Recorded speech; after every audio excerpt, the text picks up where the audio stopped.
Hello दोस्तों, नमस्कार। मैं वीरेंद्र त्रिपाठी एक ऐसे व्यक्ति के फोटो मत आपको दिखा रहा हूँ कि इनकी तस्वीर तो आप लोग जानते होंगे। ये हैं आदि गुरु शंकराचार्य। एक डंडा है, इनके हाथ में छड़ी है और उसमें एक पताका है। ये हमारे आदि गुरु शंकराचार्य हैं। इन्हीं के बारे में आज हम बात करेंगे। आदि गुरु शंकराचार्य का जन्म 788 ईस्वी केरल में कालड़ी ग्राम में हुआ था। इनके पिता का नाम शिवगुरु और माता का नाम आर्यम्बा था। इनके पिता के शादी होने के बाद बहुत दिनों तक कोई संतान नहीं हुई, तो इनके पिता जो है शिवगुरु जो है शंकर भगवान की कठिन तपस्या किए, व्रत रहे, सारा अनुष्ठान किए। एक रात इनके पिता के स्वप्न में भगवान शंकर आते हैं और कहते हैं कि बोलो तुम्हें क्या चाहिए। बोलते हैं प्रभु मैं निसंतान हूँ, हमें एक संतान दीजिए। भोलेनाथ कहते हैं अल्प आयु सर्वज्ञ संतान चाहिए या मूर्ख दीर्घ आयु संतान चाहिए। इनके पिताजी ने सोचा कि दीर्घ आयु वाला लड़का यदि मूर्ख है तो उससे क्या फायदा, हमेशा मूर्खता ही काम करेगा। और फिर अल्प आयु सर्वज्ञ पुत्र मांगता हूँ तो कुछ ही दिन मेरे पास रहेगा, उसके बाद नहीं रहेगा। लास्ट में इन्होंने निर्णय किया कि नहीं प्रभु, हमको जो है अल्प आयु सर्वज्ञ जो है पुत्र दीजिए। कहते हैं कि थोड़ा ही दिन रहेगा लेकिन नाम कम करेगा वो। भोलेनाथ उनको आशीर्वाद देते हैं, तथास्तु कहकर सपना टूट जाता है। ठीक 9 महीने के बाद 788 ईस्वी में शंकराचार्य जी का जन्म होता है। एक बालक के रूप में भोलेनाथ आते हैं और बालक का चेहरा जो है चमकता हुआ होता है। मस्तिष्क की जो ललाट की जो रेखाएं होती हैं वो भी जो है महायोगी की तरफ इशारा करता है। हस्त रेखा भी जो है एक बहुत बड़े विद्वान की तरफ जो है इशारा करता है। इनका लालन पालन बड़े प्यार से किया गया, पर दुर्भाग्य ये रहा कि जब ये 3 साल के थे तो इनके पिता का देहांत हो गया। जब ये 3 ही साल के थे, ये बहुत बढ़िया अच्छी तरह से संस्कृत बोल लेते थे और अपना तमिल भाषा बोल लेते थे। अब जो है बालक धीरे धीरे बड़ा होते चले गए। जब 5 साल के हुए तो ये ब्राह्मण कुल में लंबोदरी ब्राह्मण के घर में हुए थे। तो 5 साल में इनकी माता जी ने इनका यज्ञोपवीत करवा दिया। यज्ञोपवीत का मतलब होता है जनेऊ, जो पंडित जी लोग टॉयलेट जाते हैं तो कान पर चढ़ाते हैं और गले में मतलब अपने शरीर में धारण करते हैं। ये गुरु के आश्रम में गए और दोस्तों 2 साल में ही जो है इन्होंने वेद, वेदांत, उपनिषद और रामायण महाभारत को कंठस्थ कर लिया। पूरा ज्ञान इन्होंने प्राप्त कर लिया और 2 साल के बाद ये अपने घर आ गए। अब शंकराचार्य जी की जन्म पत्री भी बनाई गई थी। पंडितों से इनकी माता जी ने दिखाया तो पंडितों ने कहा इनकी माता जी को यह अल्प आयु पुत्र है और सर्वज्ञ है। मतलब उम्र इसकी कम है लेकिन हर कुछ ये जानेगा और जानता है। माँ को बड़ा दुख हुआ। यह बात शंकराचार्य जी ने कहीं धीरे से सुन लिया था, तो उन्होंने सोचा कि जब मैं अल्पायु हूँ तो मुझे संन्यास ग्रहण करना चाहिए। गृहस्थ आश्रम मेरे लिए उचित नहीं होगा। ये अपनी माँ से इतना प्रेम करते थे, माँ की इतनी सेवा करते थे और माँ भी इनकी इतनी सेवा करती थी कि लोग देख करके आश्चर्यचकित रह जाते थे। इनकी माँ पर्णा नदी में नहाने के लिए जाती थी, जो घर से काफी दूर था। नदी ने शंकराचार्य जी की माँ की भक्ति को देखते हुए उसने निर्णय किया कि मैं क्यों न कालड़ी ग्राम के बगल से बहूं। उसने अपना धारा मोड़ दिया और दोस्तों के गांव के बगल से ही भरने लगी, जिससे इनकी माँ को नहाने में अब दूर जाना नहीं पड़ता था। और शंकराचार्य जी भी जो है अपनी माँ के साथ नहाने जाते थे। एक बात की घटना है, वर्णन है, इसको चमत्कार कहिए या जो भी कहें आप। ये तो 788 में पैदा हुए थे और 820 में 32 वर्ष की आयु में मर गए थे। इसमें किदवंती हो नहीं सकती है। फिर भी जो है, जो मैंने पढ़ा है, लोगों से सुना है, मैं आपको बता रहा हूँ। माँ इनके बिना नहीं रह सकती थी, ये माँ के बिना नहीं रह सकती थी। माँ इनके पीछे पीछे लगी रहती थी और नदी में स्नान करने गए तो एक मगरमच्छ ने इनका पैर पकड़ लिया और खींचने लगा। माँ इनकी देखी, हाहाकार मच गया, चिल्लाने लगी, छाती पीटने लगी। तो शंकराचार्य जी कहते हैं कि हे माँ, तुम रो मत, ये मगरमच्छ हमसे कह रहा है यदि तुम्हारी माँ संन्यास ग्रहण करने के लिए आज्ञा दे देती है तो मैं आपका पैर छोड़ दूंगा। तो अब तुम बताओ कि मुझे काल के मुंह में डालना चाहती हो या संन्यास ग्रहण करने के लिए आज्ञा देना चाहती हो। अब माँ ने कहा संन्यास ग्रहण कर लेगा तब भी तो गाय बजाय हमारे पास आता रहेगा, और काल यदि इसको खा लेगा तो फिर आज ही लीला खत्म हो जाती है। माँ ने तुरंत हाथ जोड़ करके कहा कि हे पुत्र, इससे कह दो कि माँ ने आज्ञा दे दी है संन्यास ग्रहण करने के लिए। उस जैसे ही आज्ञा देती है मगरमच्छ इनका पैर छोड़ देता है और पानी में चला जाता है और शंकराचार्य बाहर आते हैं। माँ कहती है देखो पुत्र, मैंने तुम्हें संन्यास ग्रहण करने के लिए तो आज्ञा दे दी, पर एक शर्त मेरी ये है, जब मेरा मृत्यु समय आए तो तुम मेरे पास रहोगे और मेरे अंत्येष्टि क्रियाकर्म तुम ही करोगे। उन्होंने कहा ठीक है माँ, मैं करूँगा। माँ ने कहा इसलिए मैं कह रही हूँ कि तुम्हारे पिताजी है नहीं, कोई दूसरा भाई है नहीं, इसलिए तुम्हें ही अंतिम में मेरे पास आना होगा, सेवा करना होगा और मेरे अंत्येष्टि को भी तुम्हें ही करना होगा। शंकराचार्य ने माँ को वचन दिया। उसके बाद वहां से चलते हैं। अपने गांव के अगल बगल में ही पहले भिक्षा मांगते रहते थे। ये जो है अपने गांव के बगल में ही दूसरे गांव में गए थे और एक गरीब ब्राह्मण के घर पर भिक्षा मांगने चले गए। वो गरीब ब्राह्मण इतना गरीब थे कि उनके घर में खाने के लिए 2 दाने भी अन्न के नहीं थे। जब इन्होंने आवाज लगाई तो वहां की गृहिणी जो है निकली और आंवला जो होता है आप लोग जानते हैं, उसके घर के पीछे पेड़ था, उसके घर में आंवला था। एक आंवला ला करके शंकराचार्य को देती है और कहती है हे पुत्र, मेरे घर में खाने के लिए अन्न के दाने नहीं हैं, हम बहुत गरीब हैं, इसलिए रोते हुए कही।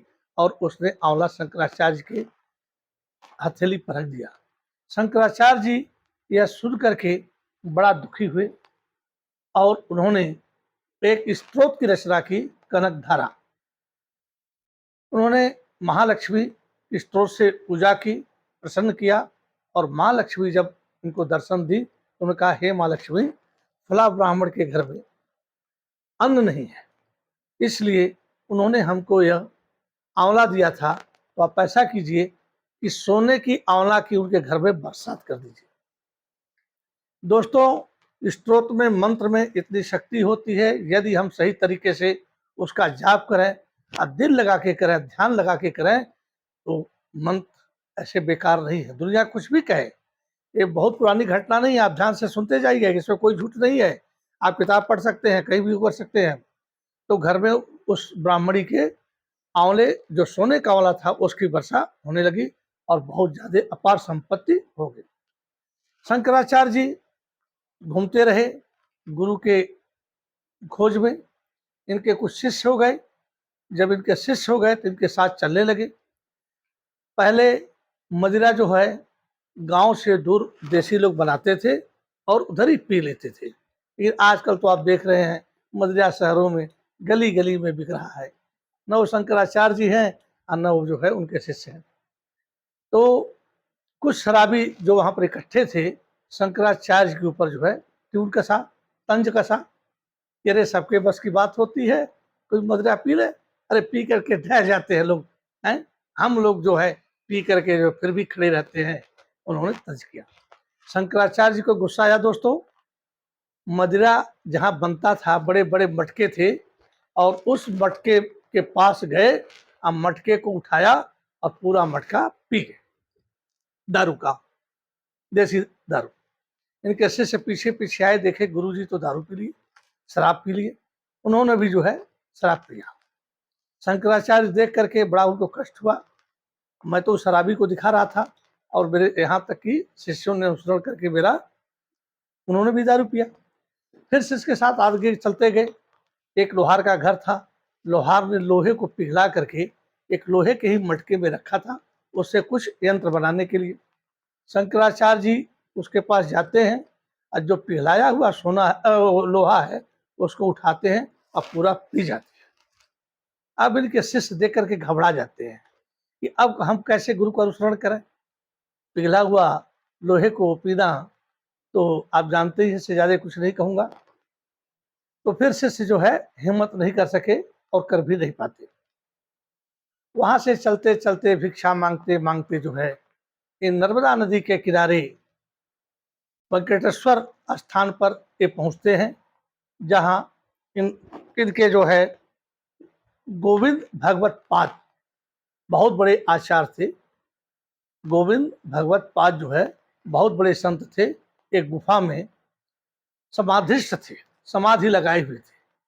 बरसात का समय था, नर्मदा नदी अपने उफान पर थी दोस्तों, और बार बार उसका पानी जो है गुरु जी के जो गुफा का मुंह था वहां से टकरा रहा था। अब ये था कि थोड़ा सा भी नर्मदा का पानी और बढ़ा तो पूरा जो है गुफा जलमग्न हो जाएगा और गुरु जी की समाधि का क्या होगा।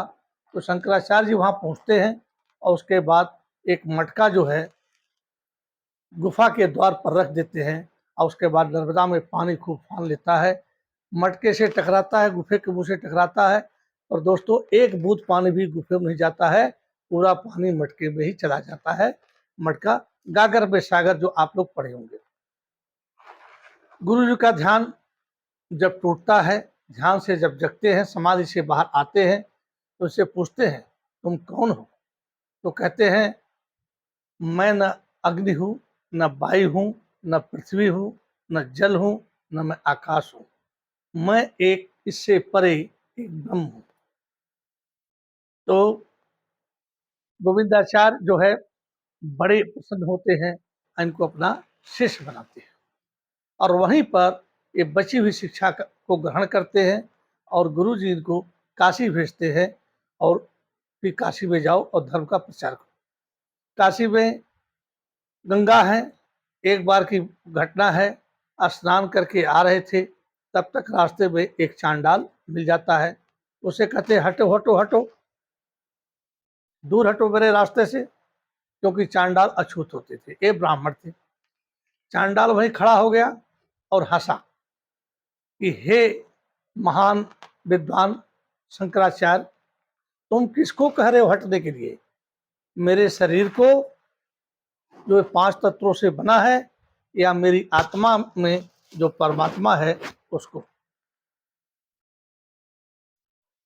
तो शंकराचार्य जी कोई जवाब नहीं देते हैं। फिर चांडाल कहता है कि मेरा शरीर 5 तत्वों से बना है और अन्न से पलता है, तुम्हारा भी शरीर 5 तत्वों से बना है, अन्न से पलता है, मेरे शरीर में वही ब्रह्म है जो तुम्हारे शरीर में है, तो फिर हटने वाली कैसी बात? शंकराचार्य जी ने ध्यान लगाकर देखते हैं तो भोलेनाथ होते हैं, उनको प्रणाम करते हैं और उनका मतलब शिष्य बन जाते हैं और इनके जितने शिष्य हैं सब लोग प्रणाम करते हैं। अब वहां पर क्योंकि अद्वैतवाद ही इनका दर्शन था कि पूरी पृथ्वी पूरा ब्रह्मांड सिर्फ एक है, दो नहीं है। बस अंतर क्या है कि एक का ही जो है नाम अनेक हुआ है। हम मनुष्य हैं, कोई जानवर है, कोई पेड़ है, कोई कुछ है, लेकिन सब प्रभु का ही रूप है, अलग कोई नहीं है। तो इसी को बता अद्वैतवाद, दो चीज नहीं है, एक ही है। फिर शंकराचार्य जी अपने ज्ञान को लोगों को सामने बताते जाते हैं और 16 वर्ष की अवस्था में इन्होंने 100 ग्रंथों की रचना की। अब उसके बाद इन्होंने ये पता किया कि यहाँ का विद्वान कौन है, तो पता चला कि बिहार में मतलब पूरे दक्षिण उत्तर भारत में सबसे बड़े विद्वान मंडल मिश्र हैं, जो कर्मकांड के प्रकांड पंडित हैं। उनको कोई आज तक हरा नहीं पाया है। वह इस समय सबसे बड़े विद्वान हैं। शंकराचार्य जी अपने शिष्यों के साथ उनके घर जाते हैं। हम उनसे कहते हैं, जाने से पहले दोस्तों बात स्लिप कर गई। पहले आप जानते थे कि हैंडपंप या बिजली होता नहीं था, तो पुरुष लोग जाते थे खेतों में काम करने, और स्त्रियां क्या होती थी, कुएं खोदे रहते थे, कुएं से जल भर के अपने घर ले जाते थे। या जाते हैं कुएं के पास, पानी पीते हैं और पूछते हैं कि मंडल मिश्र का जरा घर बताएंगी। तो वो जो स्त्रियां जो थी, जो पानी भर रही थी, वह हंसती है। तो बोलते हैं, देवियों आपने हंसा क्यों? मैं तो सिर्फ पता पूछा। कह रहे, मंडल मिश्र का पता पूछ रहे हो? जिसके दरवाजे पर तोते वेद और सूक्त का पाठ करते हैं, वही घर मंडल मिश्र का है। जाओ घर घूमो, और जहां पर तोते मिल जाए बिना किसी किए, तो वही मंडल मिश्र का घर है। अब ये मंडल मिश्र के घर जाते हैं, संदेश भेजवाते हैं। मंडल मिश्र आते हैं, कहते हैं मैं आपके साथ शास्त्रार्थ कर दूंगा, क्योंकि कर्मकांड के महान विद्वान थे। उनकी पत्नी भी आ जाती है, इनके शिष्य भी रहते हैं, और मंडल मिश्र के साथ शिष्य रहते हैं। समय निश्चित होता है, शास्त्रार्थ शुरू होने वाला होता है। ये होता है कि हम दोनों शास्त्रार्थ करेंगे, तो शास्त्रार्थ का अध्यक्ष कौन होगा, कौन निर्णय करेगा कि कौन जीता और कौन हारा। शंकराचार्य जी अपने दिव्य दृष्टि से जान जाते हैं कि मंडल मिश्र की जो पत्नी भारती है, वो जो है प्रकांड विदुषा महिला है, विदुषी महिला है। तो कहते हैं कि आपकी पत्नी ही हम लोग का निर्णय करेगी। देखो दोस्तों, उस समय कोई झूठ नहीं बोलता था, कोई पक्षपात नहीं होता था। जो कहते थे, चाहे अपना लड़का हो, बाप हो, बेटा हो, पति हो, पत्नी हो, मतलब दूध का दूध और पानी का पानी फैसला होता था। 16 दिन तक शास्त्रार्थ चला, लेकिन जीत हार का फैसला नहीं हो पाया। 16वें दिन उनकी पत्नी भारती जो है, किसी कार्यवश से वहां से उठती है और जाने लगती है। तब तक क्या करती है कि एक फूलों की माला विष को पहना देती है, और एक माला शंकराचार्य को पहना देती है। उसके बाद चली जाती है। शास्त्रार्थ चलता रहता है। उसके बाद वो अंत समय पर आती है। उसके बाद दोनों के मालाओं को देखती है, तो उनके पति जो मंडल मिश्र थे, उनकी जो गले की माला थी, एक तरफ की माला, आधी माला मुरझा गई थी, और आदि गुरु शंकराचार्य के गले में पूरी माला मुरझाई नहीं थी। जैसे डाल के गई थी, वैसे ही फूल खिले हुए थे। भारती कहती है कि हे शंकराचार्य, आप जीत गए, मेरे पति हार गए। वहां पर बैठे सब लोग आश्चर्यचकित हो गए। दोस्तों, ये महिला थी भी नहीं, डिस्कशन हो रहा था, शास्त्रार्थ हो रहा था, और आकर के फैसला देती है कि शंकराचार्य जीत गए और मंडल मिश्र उनके पति हार गए। सबको आश्चर्य का ठिकाना नहीं रहा। तो लोगों ने पूछा कि माते, कैसे आपने निर्णय कर दिया? तो थी नहीं। तो वह कहती है, निर्णय इस मालाओं ने कर दिया। तो बोले कैसे?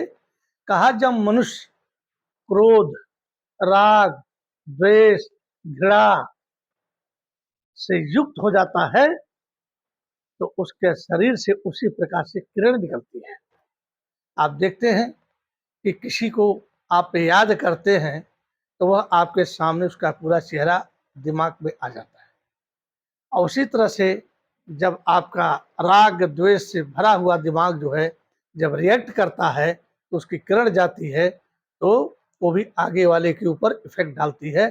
तो सबसे पहले तो अपने शरीर पर इफेक्ट डालती है। तो जब ये घृणा से, क्रोध से, अपमान से, हार से, ईर्ष्या से जब युक्त हुए, तो आधी माला इनकी मुरझा गई। क्योंकि एक पुरुष की जब शादी हो जाती है, तो उसकी पत्नी अर्धांगिनी हो जाती है। आधा अंग जो है स्त्री का हो जाता है, आधा पुरुष का हो जाता है। तो पुरुष वाला अंग जो है मुरझा गया था। मैं तो थी नहीं, मेरे ऊपर तो कोई इफेक्ट पड़ा नहीं, इसलिए आधी माला इनकी खिली हुई है और आधी माला मुरझा गई है। पर शंकराचार्य की माला, कोई इनके अंदर राग द्वेष ईर्ष्या घृणा कुछ नहीं था, इसलिए इनकी माला खिली हुई है। ये बहुत ही तार्किक फैसला था। पर भारती कहती है, हे शंकराचार्य, मेरे पति की आधी माला ही मुरझाई है, आधी अभी खिली हुई है। तो पुरुष तभी हारता है जब उसकी स्त्री भी हार जाए, क्योंकि अर्धांगिनी है और तुम हमसे शास्त्रार्थ करो। यदि तुम हमें शास्त्रार्थ में पराजित कर देते हो तो आप जो है हमारे पति के गुरु हो जाएंगे, हम लोग के गुरु हो जाएंगे। तो मैं शास्त्रार्थ करना चाहती हूँ। उस समय स्त्रियां शास्त्रार्थ नहीं करती थी, लेकिन काफी डिस्कशन के बाद, कहने के बाद शंकराचार्य तैयार होते हैं और भारतीय शास्त्रार्थ के सिंहासन पर बैठती है। उसके पति हट जाते हैं। उसके बाद पूछती है, हे बालक, क्या तुम काम शास्त्र के बारे में जानते हो? शंकराचार्य जी चुप। क्या तुम्हें जानते हो कि रथ क्रीड़ा कैसे होती है, संभोग कैसे होता है, बच्चे कैसे पैदा होते हैं, किस किस अंगों को छूने से काम जागता है? मतलब एक से एक प्रश्न करती गई और शंकराचार्य निरुत्तर थे। क्यों? अभी तो इनकी उम्र ही कितनी थी, शादी तो किया नहीं था, किसी महिला के साथ बैठे नहीं थे। तो निरुत्तर हो गए।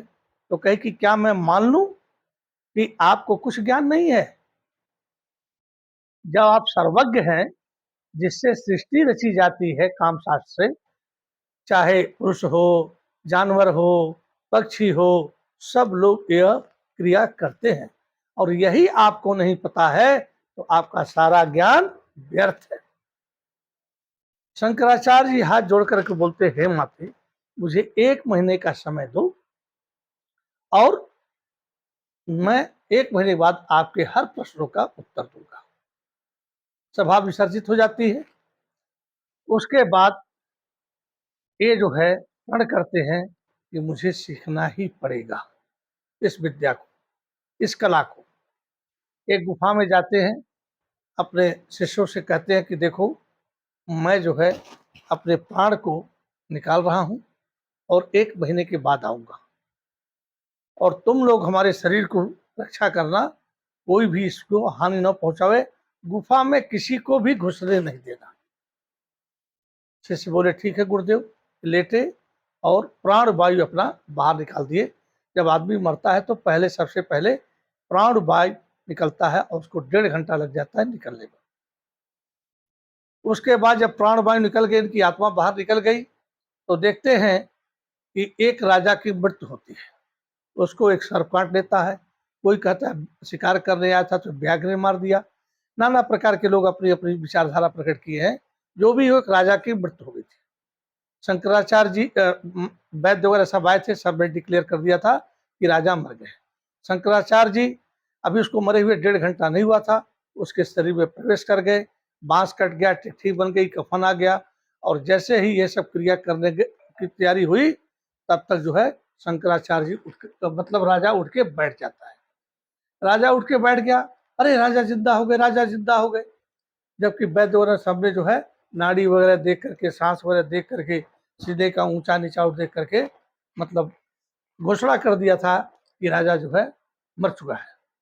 अब राजा जिंदा हो गया। चलिए कोई बात नहीं, राजा जिंदा हो गया। अब राजा का मतलब, जब शंकराचार्य जी घुस गए थे और जो पहले का जो राजा की आत्मा थी, दोनों अंतर था। वो मांसाहारी था, दारू पीता था, शिकार खेलता था, अरण्यवास में आनंद लेता था। पर शंकराचार्य जी न दारू पी सकते हैं, न शिकार खेल सकते हैं, न अरण्यवास में ही हमेशा रहेंगे, ऐसी बात नहीं थी।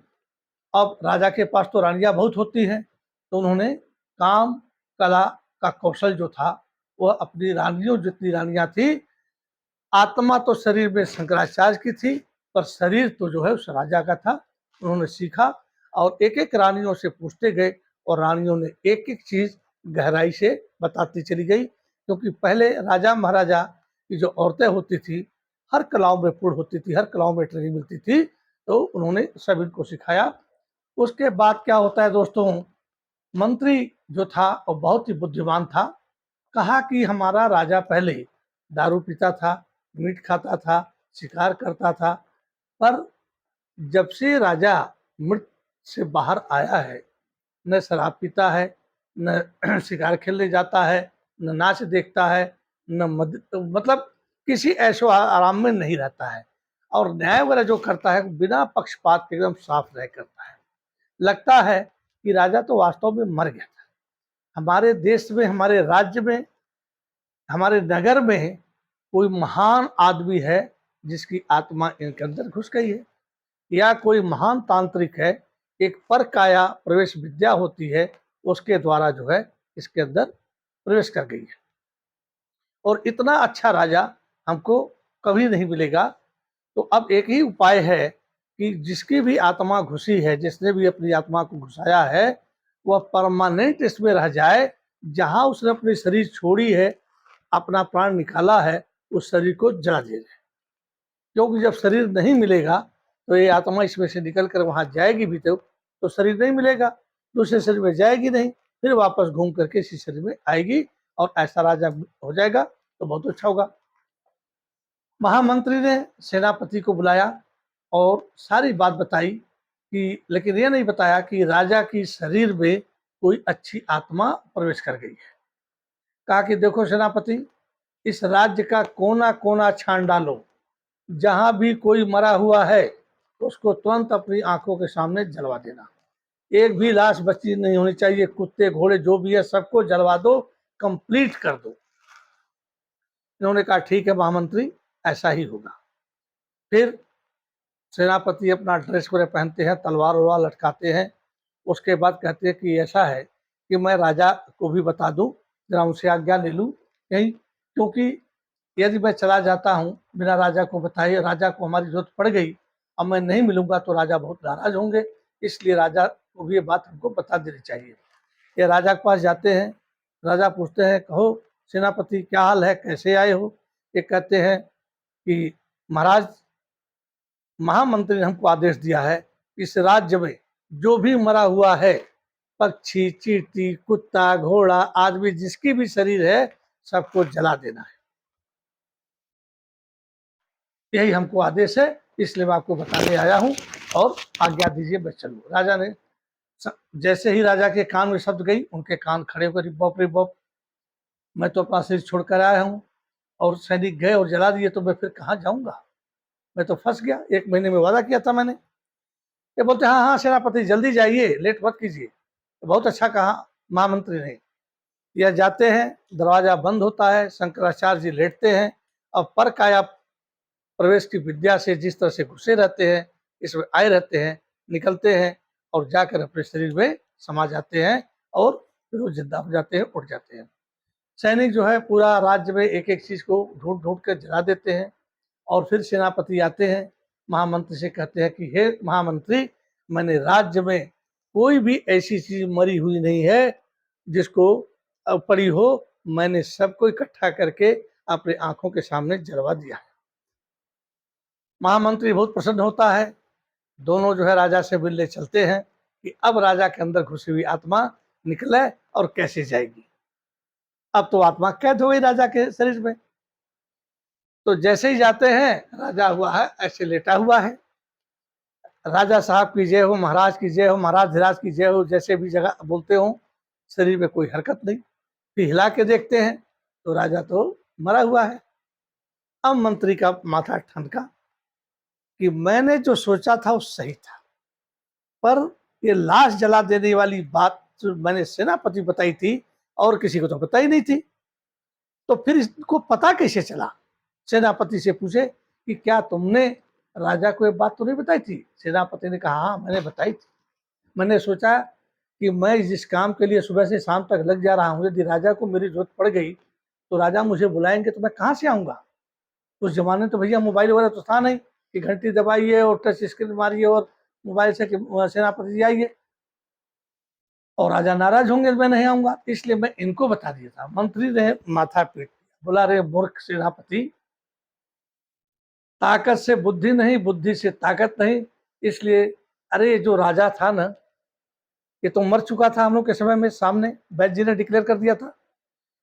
पर कुछ समय के बाद एक जग गया था, इसके अंदर एक आदर्श पुरुष की आत्मा इसमें आ गई थी, महान पुरुष की, महान तांत्रिक की, क्योंकि तंत्र विद्या के द्वारा पर काया प्रवेश वो आत्मा इसमें की, और ये राजा उठ के बैठ गया। और तुमने जो है यही बात बता दी कि लाश जलानी है, तो तुरंत ये घबराया, लेटा, अपनी आत्मा को निकाला और जाकर के उसमें समा गया। अब इस राज में पता ही नहीं चलेगा कि कौन मरा था और कौन फिर जिंदा। तो तुमने जो है सब गड़बड़ कर दिया। फिर शंकराचार्य जी 1 महीने के बाद मंडल मिश्र के घर जाते हैं और माँ भारती से साक्षात करते हैं, उनके हर प्रश्नों का सटीक सटीक जवाब देते हैं। तो माँ भारती बोलती है, हे शंकराचार्य, आप जीत गए, आप सर्वज्ञ हैं, हम लोग हार गए, इसलिए आपके शिष्य बन गए। तो दोस्तों वीडियो लंबा हो जाएगा, तो इसलिए हम इस वीडियो को यहीं पर ख़त्म करते हैं। कल हम इसका दूसरा पार्ट बना करके प्रस्तुत करेंगे, और ये पार्ट 1 है। यदि आपको अच्छा लगे तो आप लाइक, सब्सक्राइब और शेयर जरूर कर दीजिएगा, क्योंकि यह वीडियो बनाने में आप तो जानते ही हैं कि लगातार बोलना पड़ता है। यदि आपका शेयर, लाइक और सब्सक्राइब जो मुझे मिलेगा, उससे मुझे आत्मबल बनेगा, और आगे की कहानी मैं कल इस वीडियो में आपको सुनाऊंगा कि शंकराचार्य जी कैसे केदारनाथ चाहते थे, मठ का स्थापना किया, बद्री धाम का कैसे किया, तो केरल कहाँ कितना दूर है, और जोशी मठ कहाँ है, बद्री धाम कहाँ है, केदार कैसे पैदल चलते थे, कैसे पहुंचते थे, पूरे भारत का भ्रमण कितनी बार किया, कितना किलोमीटर होता है, यह हमारी सोच से परे है। यदि हम उसकी गणित लगा भी लेते हैं तो पैदल इंसान कैसे पहुंचता है, ये तो वही जाने। बाकी तो आज के ज़माना में वो मोटर से भी उतना जल्दी से नहीं पहुंच सकते हैं। तो इसी के साथ मैं अपनी वाणी को विराम दे रहा हूँ। नमस्कार, जय हिंद, जय भारत, वंदे मातरम, धन्यवाद।